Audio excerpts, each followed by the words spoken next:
আমরা সকাল থেকে বিভিন্ন কেন্দ্রে যাচ্ছি এবং হট্টগোলটা তারা শুরু করে মির্জা আব্বাস মহিলা ক্যালাস কেন্দ্র থেকে। আপনারা জানেন যে সকালে আমাদের সেখানে এজেন্টদের ঢুকতে দেওয়া হয় না এবং ভিতরে আমি মহিলাদের জিজ্ঞেস করেছিলাম যে কি অবস্থা। তারা বললো অনেক স্লো করে দিয়েছে সিরিয়াল এবং যত গন্ডগোল মির্জা আব্বাস মহিলা কলেজে তারা করতেছে। তারপরে আমরা সেখান থেকে রেলওয়ে উচ্চ বিদ্যালয়ে সেখানে গেলাম। যাওয়ার পরে আমরা ভিতরে গেলাম। ভিতরে গিয়ে একজন ভোটার যিনি ভোট দিয়েছেন আমি বললাম আপনি ভোটার, তাহলে ভোট দিয়েছেন? হাতে তার সিল লাগানো ছিল, হ্যাঁ ভোট দিয়েছে। তাহলে ভিতরে কি করেন? বললো যে এটা মির্জা আব্বাসের এলাকা। এরপরে প্রিজাইডিং অফিসার একজন সাংবাদিক আমাকে বলল যে প্রিজাইডিং অফিসার এখানে ডিরেক্টলি বিএনপির পক্ষ হয়ে কাজ করছেন এবং আমি তাকে প্রশ্ন করলাম যে আপনি এটা কেন করছেন। উনি বাংলাদেশ ব্যাংকের উপপরিচালক এবং তার নাম মোহাম্মদ রাসেল। তিনি ডিরেক্টলি ওইখানে হলে ভোট দরকারি যে মহা উৎসব সেটাতে অংশগ্রহণ করছেন। এরপরে আমরা যখন বের হলাম কেন্দ্র পরিদর্শন করে আমাদের উপরে তারা আঘাত করা শুরু করলো এবং পরে আমাদের সাথে যারা ছিল সিকিউরিটি নেতাকর্মী ছিল তাদের উপরে তারা আঘাত শুরু করলো এবং এই যে আক্তারের উপরে তারা অনেকগুলো আঘাত করেছে। তারপরে সেনাবাহিনী এসেছে, সেনাবাহিনীর সামনে তাদের মির্জা আব্বাসের একজন লোক এসে আমার ডিরেক্ট মাথায় আঘাত করলো। এরপরে সেনাবাহিনীর সামনে আমরা এই বিষয়গুলো অভিযোগ করলাম, সেনাবাহিনী অভিযোগ শুনলো, তারপরে সেনাবাহিনী উদ্ধার করে সেখান থেকে আমাদেরকে পাঠিয়ে দিয়েছে। তো আমাদের ঝুঁকিপূর্ণ যে কেন্দ্র আছে দুইটা, রেলওয়ে কলোনি উচ্চ বিদ্যালয়, মির্জা আব্বাস কলেজ, সেখানে হলো ভোট ডাকাতির মহা উৎসব চলছে এবং তারা আমাদের উপরে গায়ে পড়ে মারামারি করে তারপরে হলো ঢাকা 8-এ ভোট বানচাল করতে চাচ্ছে। এবং মির্জা আব্বাস যদি হারার ভয়ে থাকেন, আমি আপনাকে বলবো খেলায় থাকুন, ভোট বানচাল করবেন না। অনেকগুলো মানুষ কষ্ট করে জীবন দিয়েছে গণতন্ত্র রক্ষার জন্য। যেই দলটা বলে খালেদা জিয়া গণতন্ত্রের জন্য জীবন দিয়ে গেছেন, ওই দলের স্ট্যান্ডিং একটা কমিটি গণতন্ত্রকে এখানে ধ্বংস করার খেলায় হলো মেতে উঠেছেন।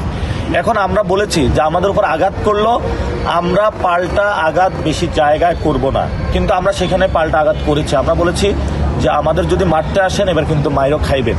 যারা আমাদের উপর আঘাত করেছিল তাদের উপর আঘাত করা হয়েছে এবং আমরা এটা দেশবাসীর উদ্দেশ্যে বলবো, এখন সময় প্রতিরোধের। যদি ভোট ডাকাতি হয় ঢাকা 8-এ, মির্জা আব্বাসের যেই রাজত্ব আছে, আমরা আল্লাহর কসম করে বলছি এটা আমরা তছনছ করে দিব, খান খান করে দিব। হই বা না হই, বিএনপি নামক দলটাকে বাংলাদেশ থেকে ইনশাল্লাহ আমরা নিশ্চিহ্ন করে দিব।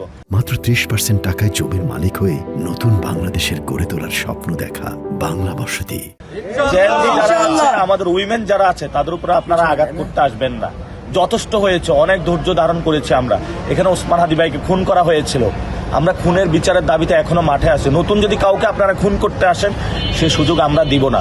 মানুষ প্রতিরোধ করেছে। দেশবাসীর উদ্দেশ্যে আমরা বলবো, ঢাকা 8-এর ভোটারদের উদ্দেশ্যে বলবো, ভয় নাই। আমরা এখন আবার এই কেন্দ্র ভিজিটে বের হচ্ছি।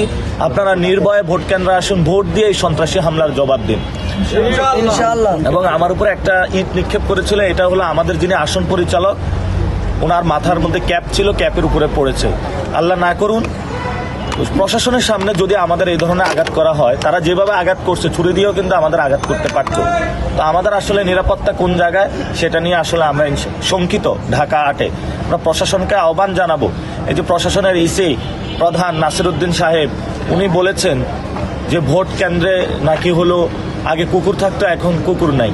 তো এখন তো ভালো কথা, কুকুর নাই, মির্জা আব্বাসের সন্ত্রাসী বাহিনী আছে। আপনি মির্জা আব্বাসের সন্ত্রাসী বাহিনীকে কেন ভোট কেন্দ্রের সামনে জমা করতেছেন এবং ভিতরে তাদেরকে স্পেস দিচ্ছেন?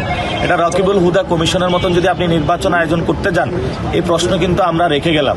এবং সেনাবাহিনী সামনেই কিন্তু আমাকে আঘাতটা করা হয়েছে। সেনাবাহিনী এবং প্রশাসনের সামনে আমাকে আজকে আঘাত করা হয়েছে। আমি হামলার ভয়ে ভীত নই। আমি আবার কেন্দ্র পরিদর্শনে যাচ্ছি, এখন সেগুনবাগিচা কেন্দ্রে যাব। সেখানে শুনেছি যে সেখানেও ভোট ডাকাতি তারা করতেছে। ইনশাল্লাহ আপনারা পথে পথে আমাদের সাথে থাকবেন। ঢাকা 8-এ সুষ্ঠু একটা ইনশাল্লাহ আমরা ইলেকশন করতে চাই। আমাদের উপর অনেক আঘাত করবে, হামলা করবে, মামলা করবে, সবকিছু করুক, কিন্তু আমরা দমে যাব না। আমাদের লড়াই এবং এই গণতন্ত্রের লড়াই ইনশাল্লাহ চলতে থাকবে।